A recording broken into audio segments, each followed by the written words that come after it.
ನಾವಿವತ್ತು ಬಂದಿದ್ದೀವಿ ತುಪ್ಪದ ಹತ್ತಕ್ಕೆ. Hello guys, welcome to Rakshu vlogs. ನಾನಿವತ್ತು ನಮ್ಮಣ್ಣನ ಕರ್ಕೊಂಡು ತುಪ್ಪದ ಹತ್ತಕ್ಕೆ ಬಂದೆ. ಅವನಂತೂ ಫುಲ್ ಜೋಶಲ್ಲಿ ಹತ್ತೋಣ ಅಂತಾನೆ. ಸೊ ಬನ್ನಿ ಹೋಗೋಣ. ನಾವು ಹೋಗ್ತಾ ಇದ್ದಂಗೆ ನಾನು ಹೋಗಿದ್ದೆ ಸಂಪಿಗೆ ಸಿದ್ದೇಶ್ವರ ದೇವಸ್ಥಾನದಿಂದ. ನನಗೆ ಗೊತ್ತಿದ್ದ ರೂಟ್ ಇದೆ, ಸೊ ನಾನಂತೂ ನಮ್ಮಣ್ಣನ ಕರ್ಕೊಂಡು ನನಗೆ ಎಲ್ಲ ಗೊತ್ತಿರೋದು ರೂಟ್ ಅನ್ನೋಂಗೆ ಕರ್ಕೊಂಡು ಹೋದೆ. ಇಲ್ಲಿ ನೋಡಿದ್ರೆ ಸಿಕ್ಕಾಪಟ್ಟೆ ಹುಲ್ ಬೆಳೆದಿತ್ತು. ನಾನು ಹೆವಿ ಬಿಲ್ಡಪ್ ಕೊಟ್ಕೊಂಡು ಕರ್ಕೊಂಡು ಹೋದೆ.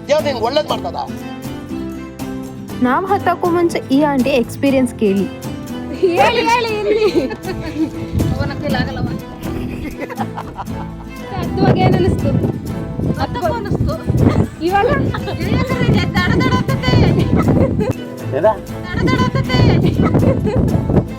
ಅಂತೂ ನಾನು ಹತ್ತಕ್ಕೆ ಸ್ಟಾರ್ಟ್ ಮಾಡಿದೆ. ಫುಲ್ ಜೋಶಲ್ಲಿ ಫಸ್ಟಿಗೆ ನಿಂತ್ಕೊಂಡು ಹತ್ತಕ್ಕೆ ಸ್ಟಾರ್ಟ್ ಮಾಡಿದೆ. ಹಂಗೂ ಫಸ್ಟ್ ಸ್ಟೇಜ್ ಕಂಪ್ಲೀಟ್ ಮಾಡಿ ನಮ್ಮಣ್ಣ ಥಮ್ಸ್ ಅಪ್ ಕೊಟ್ಟ.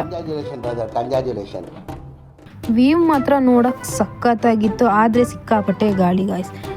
ನಮ್ಮಣ್ಣ ಫುಲ್ಲು ರಾಮಾಚಾರಿ ಫೀಲಲ್ಲಿ ಕೂತಿದ್ದ, ಆದರೆ ಅವನ ಜೊತೆಗೆ ಮಾರ್ಗ್ರೆಟೇ ಇರಲಿಲ್ವಲ್ಲ, ಯಾಕಂದರೆ ನಮ್ಮಣ್ಣ ಸಿಂಗಲ್ಲು ಗಾಯ್ಸ್. ನಮ್ಮಣ್ಣ ಅವನ ಎಕ್ಸ್ಪೀರಿಯನ್ಸ್ ಹೇಳ್ತೀನಿ ಅಂತ ಸ್ಟಾರ್ಟ್ ಮಾಡ್ದ, ಆದರೆ ಅಲ್ಲಿನ ಗಾಳಿ ಸೌಂಡಿಗೆ ಏನೂ ಅಷ್ಟಾಗಿ ರೆಕಾರ್ಡ್ ಮಾಡೋಕ್ಕಾಗಲಿಲ್ಲ.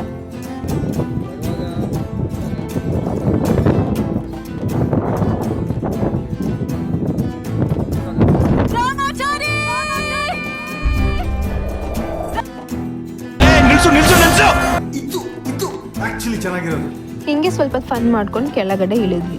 ಆದರೂ ಇಳಿಬೇಕಾದ್ರೆ ಅಂತೂ ಸಿಕ್ಕಾಪಟ್ಟೆ ಭಯ ಆಯಿತು ಗಾಯ್ಸ್. ನೀವು ಯಾರಾದರೂ ತುಪ್ಪದ ಕಳ ಹತ್ತಿದ್ರೆ ಕಮೆಂಟ್ ಮಾಡಿ. Thank you. ಹೇಳಕ್ಕೆ ಇಷ್ಟಪಡ್ತೀನಿ. ಓಕೆ ಫ್ರೆಂಡ್, ಬಾಯ್.